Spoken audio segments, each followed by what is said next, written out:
이제 의사소통 관리, 프로젝트 관리론 중에서 프로젝트 의사소통 관리 부분에 대해서 함께 학습해 보도록 하겠습니다. 자, 여기 의사소통도 한 3가지의 프로세스가 있는데 우리가 대략적인 내용들을 한번 살펴보고 그 다음에 이제 의사소통 계획 수립이 있고 의사소통 관리, 의사소통 감시라고 했는데 모니터링, 모니터하는 거죠. 이 부분 3개에 대해서 한번 알아보도록 하겠습니다. 자, 의사소통 관리의 정의입니다. 이거는 뭐냐면 프로젝트 정보를 적시에 적절한 방식으로 수집, 생성, 배포, 저장, 탐색하는 그런 거를 이제 의사소통 관리의 정의로 보고 있습니다. 요거는 요 글자보다는 이러한 것들을 그러니까 무엇을 어떻게 예를 들어서 이렇게 탐색 저장하고 뭐 배포할지 그런 것들에 대한 결정하는 거예요. 결정하는 과정의 의사소통, 소통 그런 부분을 말하는 거지. 그러니까 단순히 뭐 프로세스 정보를 적시에 적절한 방식으로 수집, 생성, 배포, 저장, 탐색 뭐 이렇게 한다기보다는 정보를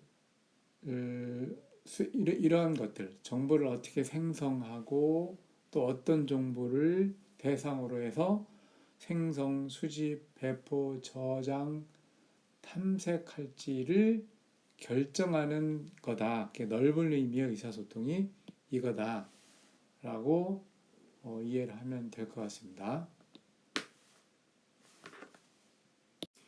그래서 의사소통에 대한 그 문구를 그대로 좀 생각해 보면 예를 들어서 의사소통은 상대가 있을 거예요. 그 상대라고 하면 개인이 될 수 있고 어떤 팀이 될 수도 있는 거야.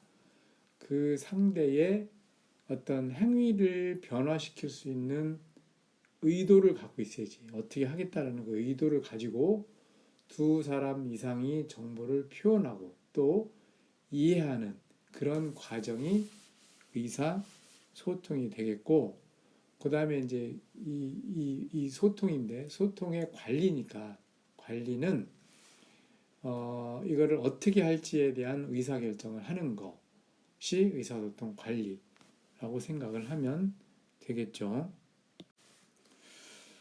그래서 의사소통의 핵심 ITO를 보면 또 이해관계 정화, 공유할 일정, 원가, 품질, 이슈, 리스크 이런 것들이 이제 수입물이 되고, 그 다음에 도구는 프로젝트 정보 시스템, 프로젝트 보고라든가 이런 거고, 또 산출물은 프로젝트 의사소통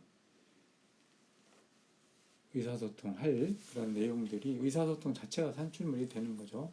이러한 것들이 있습니다. 자, DFD를 보면은 전체적으로 의사소통 계획 수립이 있고 의사소통 관리가 있지, 그다음 의사소통 감시가 있어요. 그래서 계획 수립은 IT에서 나오지만 프로젝트 헌장이라든가 자원관리서, 이해관계자 참여계획서, 작업 성과 뭐 이런 것들이 의사소통 계획 수립의 인풋으로 작용해서 의사소통 계획 수립서가 나오게 되죠. 그리고 이제 의사소통 관리는 역시 작업 성과 보고서라든가 의사소통 계획서 그리고 이제 프로젝트 각종 문서들을 가지고 의사소통 관리를 하고, 또 의사소통 관리한 그 결과를 가지고 의사소통 감시를 통해서 이제 변경 요청 사항이 있는지 파악해서 변경 요청을 수행하고, 요거는 이제 프로젝트 큰 틀 차원에서 프로젝트 모니터링 쪽으로 이제 아웃풋을 정보를 주어서 운영할 수 있도록 하는 것이 이제 의사소통 감시 모니터링이 되겠습니다. 자, 이제 의사소통은 이제 이번에 의사소통 관리라는 부분을 하고 있습니다. 의사소통 관리에서는 프로젝트 요원들을 포함한 프로젝트 이해관계자에게 프로젝트 수행에 필요한 정보를 주는 것을 목적으로 의사소통 관리를 한다는 거고, 또 프로젝트 의사소통 관리는 이해 당사자의 정보 요구사항을 파악하고 필요한 정보를 전달하는 것뿐 아니라 프로젝트 수행 중에 어떤 정보를 어떻게 생성, 취합, 배포, 보관할 것인지를 결정하는 것이 또 의사소통 관리다. 그래서 프로젝트 관리자는 이 굉장히 대부분 많은 시간을 이런 팀원 조직 내부 계층 또는 외부 프로젝트 이해관계자와 의사소통하는데 많은 시간을 투자를 합니다. 그리고 이제 효과적인 의사소통은 프로젝트 실행이나 결과물에 영향을 주는 어떤 서로 다른 문화, 또 조직 배경, 또 전문성 차이, 이런 다양한 관점에서 이해사항을 가진 이 다양한 이해관계者간의 연결 역할을 하는 것이 또 연결 역할을 잘하는 것이 효과적인 의사소통이다 라는 거죠. 여기 이제 효율적인 의사소통 기본 요소가 지금 13가지 적혀 있는데, 자, 이런 것들이죠. 보면 13가지 한번 볼까요? 뭐 중요하니까.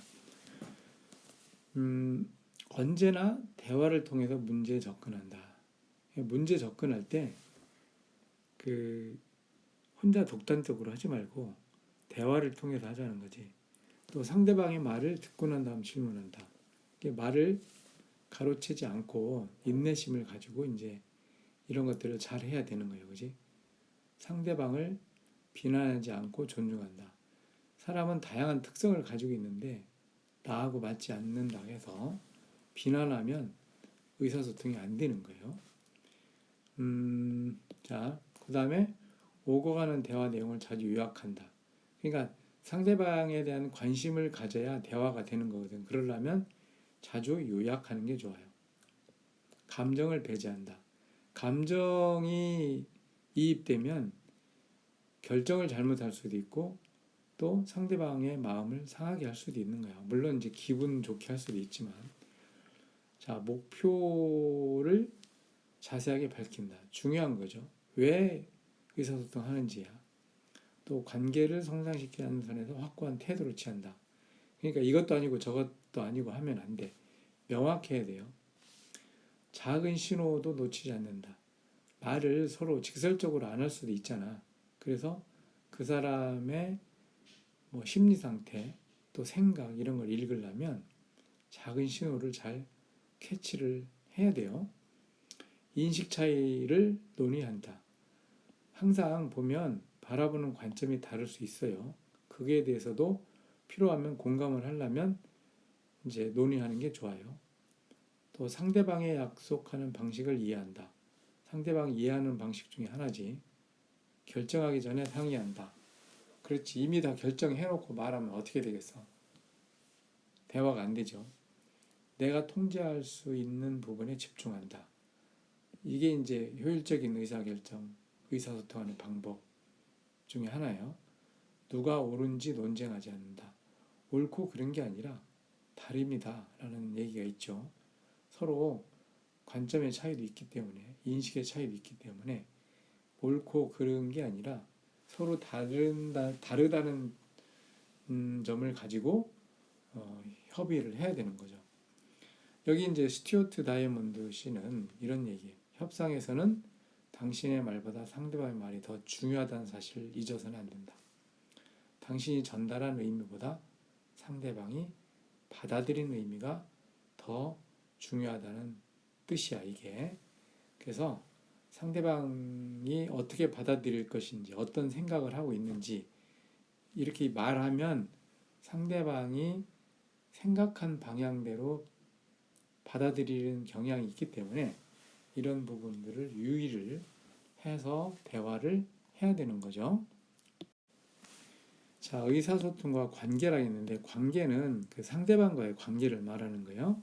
그래서 자, 이렇게 더 이상 속력이 중요한 것임사가 아니다. 여러분이 사용하는 메신저보다 더 빠를 수 있겠는가 문제다. 이게 이제 의사소통의 품질과 효과라 했는데 관계가 좋으면 사실 이제 매끄럽게 될 수도 있겠죠. 그리고 이 소프트웨어 개발처럼 복잡하고 서로 상호 의존적 작업에서 는 이런 소프트웨어 개발 같이 복잡한 거는 의사소통만 가지고 이게 일이 되겠어? 꼭 그렇지는 않다는 얘기죠. 함께 일하는 사람들과의 아주 건전한 일이 있는데 바람직한 관계가 형성돼야만 되겠다. 또 이렇게 좋은 관계를 쌓지 못하면 의사소통을 아무리 해도 소용이 없는 경우가 있어요. 그지? 그러니까 서로 막 하다가 일이 좀 진도가 안 나면 같이 나가서 술 한잔 하고 관계를 잘 쌓으면 더 잘 될 수도 있다는 거죠. 그리고 이 소프트웨어 프로젝트 같은 경우 계층적 관계, 계층적 상하 관계보다는 서로 의존해서 그 동등한 수평적 관계가 굉장히 중요해요. 그래야만 서로 손발 맞추고 서로 상대방을 이해해서 팀 전체의 능력이 올라가는 겁니다. 그래서 우수한 PM은 그지? 자신이 접촉하는 사람의 효율성을 확대해서 우수한 의사소통과 건전한 관계를 꾸준히 다 형성시켜줘야만 좋은 의사소통을 할 수가 있습니다. 자, PM은 모든 노력의 90%를 의사소통에 쏟아야 하는 거예요. 왜? 어떤 거를? 정보를 교환하고 동기부여하고 변화에 대한 장애 극복도 하고 협상도 하고 갈등 관리하고 문제 해결하고 용어통 이런 게 다 뭐야? 의사소통에 의해서 이루어져야 될 거기 때문에 신경을 많이 써야 되는 부분입니다. 자, 의사소통 정보의 형식을 되게 이렇게 나눠요. 언어적 요소와 비언어적 요소로 나눠. 언어적은 공식, 비공식. 공식인 것은 보고서나 설명회 이런 게 있고 비공식적으로 메신저, 이메일, 전화, 이렇게 그냥 잡담식으로 대화 이런 부분들이 이제 비공식이고 그러면 언어적인 요소가 있고 비언어적인 게 있잖아. 그러면 심리 정보가 있고 물리 정보가 있다는 거야. 심리 정보는 음성이 높고 낮고 이럴 때 눈맞춤 표정 이런 것들이야. 심리적으로 태도로. 그다음에 물리적인 거는 의사소통의 어떤 사무실 크기, 좌석 배치 이런 부분이 이제 물리적 정보라고 볼 수 있겠어요. 자, 의사소통의 중요성을 언급한 책들이 이렇게 좀 있어요. 그죠? 굉장히 유명한 책들인데, 자, 요 책들을 보면 굉장히 도움이 되겠다. 그리고, 자료에 요 관련 책을 소개하는 또 이 강의를 하고 있는 URL을 링크 시켰으니까 시간 날 때 한번 살펴보는 게 좋겠어요. 자, 여기 이제 역지사지 마음이라는 게 있는데 한번 읽어볼게. 많은 사람들은 상대방의 인식, 감정을 고려할 줄 모른다. 그래서 상대방이 자신이 시각을 받아들이지 않으면 고집이 세고 비합리적이라고 생각한다. 역지사지 마음으로 상대방 입장에서 상황을 바라볼 수 있도록 돕는 것이 바로 역할의 전환이다. 자, 이렇게 해야 대화가 잘 되는 거예요. 그러니까 상대방을 충분히 이해하고 상대방 입장에서 서서 한번 생각한 다음에 얘기를 해야 의사소통이 잘 된다라는 그런 얘기들입니다. 자, 여기는 이제 의사소통 때 PM의 유의사항이야.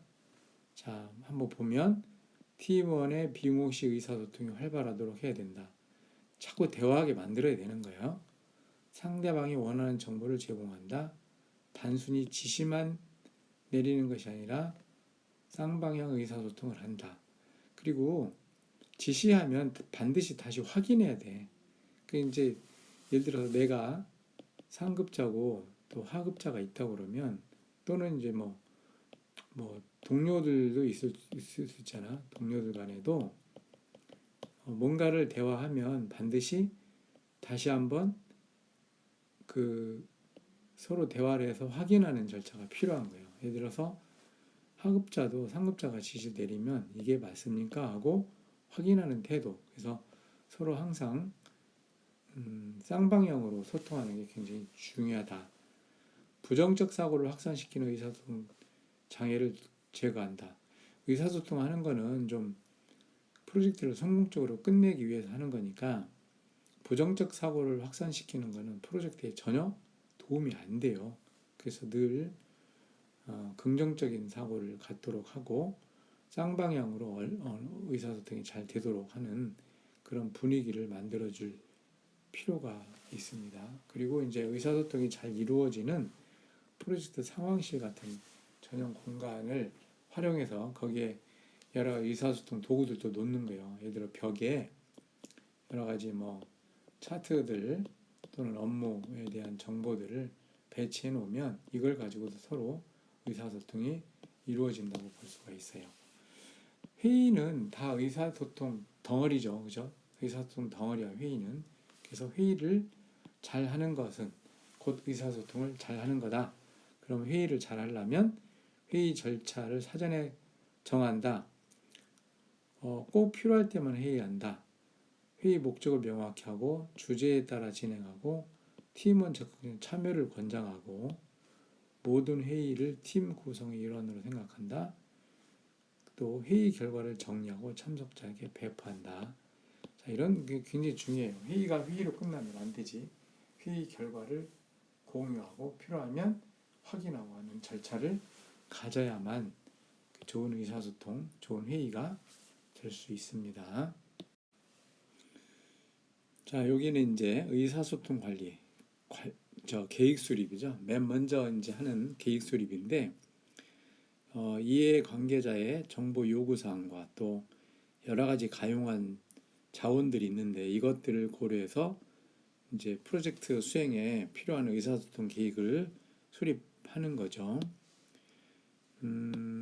여기서 이제 의사소통 계획을 수립하는데 여기 이해관계자의 어떤 참여관리 계획서라든가 요구사항, 문서, 프로젝트 헌장 이런 것들을 가지고 의사소통 관리 계획서를 수립한 후에 이것들을 그 이해관계 참여 그 수준을 높이기 위해서 의사소통하고 이해관계자 관리하는데 이런데 이제 활용을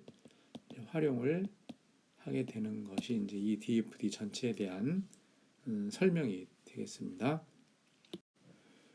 자, 보는 바와 같이 의사소통의 ITO는 이제 이와 같이 이해관계자 참여 관리 계획서, 관리 대장 이런 것들이고 이제 의사소통 관리 계획서를 만들어내는데 여기에 의사소통 요구사항 분석, 소통의 기술, 소통 모델, 소통 방법 이런 것들을 활용해서 계획을 수립하면 되겠는데요. 그럼 의사소통 방법이 뭐가 있는지 한번 알아보면 의사소통 방법은 예를 들어 첫 번째 대화식 의사소통이라는 게 있다. 대화식이니까 회의 전화, 음성, 화상회의 이런 것들일 거란 말이죠. 두 번째 이제 전달식 의사소통이 있는데 전달해 주니까 이제 우편, 전자우편 이런 것들이 되는 거고 이거는 이해관계자한테 일방적으로 제공하는 그런 방식이에요. 그 다음에 이제 유인식 의사소통이라고 해서 대용량 정보 또는 대규모 수신자 그룹한테 한꺼번에 보내는 거 있지. 예를 들어서 온라인 학습도 그렇고 인터넷 정보도 그렇고 이제 왕창 수신 그룹에 보낼 수 있는 그런 거를 이제 유인식 의사소통이라고 한다. 대화식, 전달식, 유인식 이런 게 있다는 겁니다. 여기 있는 거는 이제 의사소통 모델로 표현되어 있는데 결국은 의사소통이라는 거는 발신자가 있고 수신자가 있어요. 그지? 발신자와 수신자 간의 의사를 전달하는 건데 요 모델 같은 경우는 이제 메시지 전송하는 건데 의사소통에도 장애 요인들이 있어요. 보면 뭐겠어? 뭐 문화적으로 국가, 편견, 성별, 뭐 전문 분야가 다르면 의사소통 하는 데 있어도 장애 요인이 될 수 있지. 개인적으로도 지식이나 집중도나 그 사람의 성격에 따라서 서로 수신자와 발신자가 다르다면 이것이 의사소통의 방해 요인이 될 수 있는 겁니다. 과정을 보면 수신자가 암호화를 해서 메시지 전송을 해요. 그럼 여기 이제 잡음 같은 게 있겠지. 그것도 이제 관리를 해줘야 되는 거고, 그럼 수신자가 해독을 하지. 그리고 수신했다는 확인을 보내는 거지. 그리고 또 보내는 게 있으면 이제 암호화해서 또 보내고, 또 여기에 대한 피드백 해주고, 뭐 이런 식으로 이제 이루어지는 건데, 이제 발신자가 정보를 수신자한테 올바르게 이게 전달됐는지 거기에 대한 책임은 발신자에게 있어요.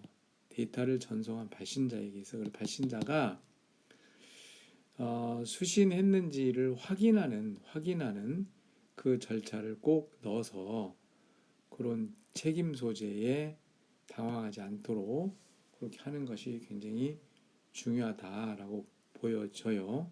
그래서 여기 보면 한 이렇게 5단계에 대한 설명이 있으니까 참고를 해주시고, 그리고 이제 이게 이제 의사소통 할 때 의사소통 채널의 총수라는 게 있어. 이 수식은 그 n에 n-1 곱한 거 2로 나누는 건데, 이게 이제 n이 뭐냐면 이해관계자야.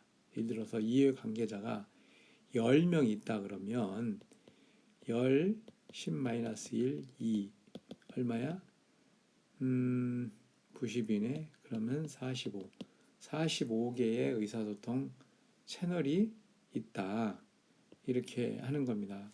이제 사람이 많을수록 그 의사소통 채널이 굉장히 많아지는 거죠. 그래서 일반적으로 우리가 보통 관리할 수 있는 걸 5 플러스 마이너스 7로 보잖아. 2로 보잖아. 그러면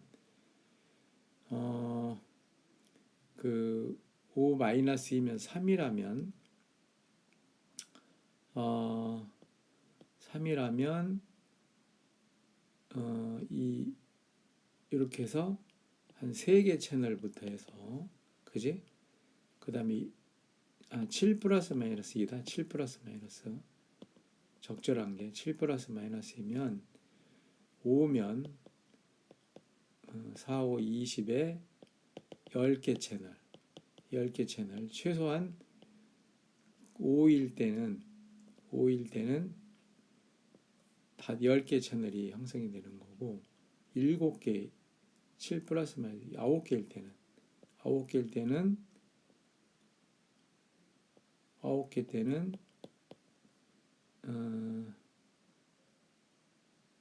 이 뭐야 36개 그지? 36개의 채널이 생기는 거야. 그러니까 10개에서 36개 채널 정도를 우리가 감수할 수 있다고 보는 거죠.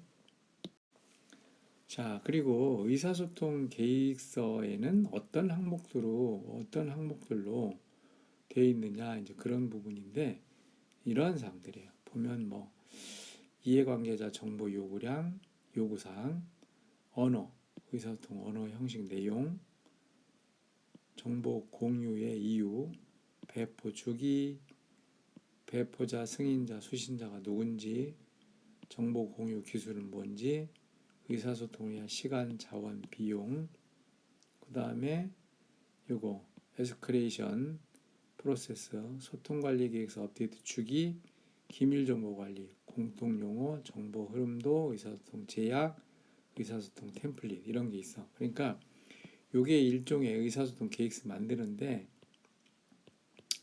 체크리스트라고 봐도 되죠. 빠짐없이 할 수 있으니까. 이렇게 되는 거고, 요거는 이제 의사소통의 어떤 그 에스컬레이션의 한 예가 되겠습니다. 보고 체계 같은 거, 보고명이 있고.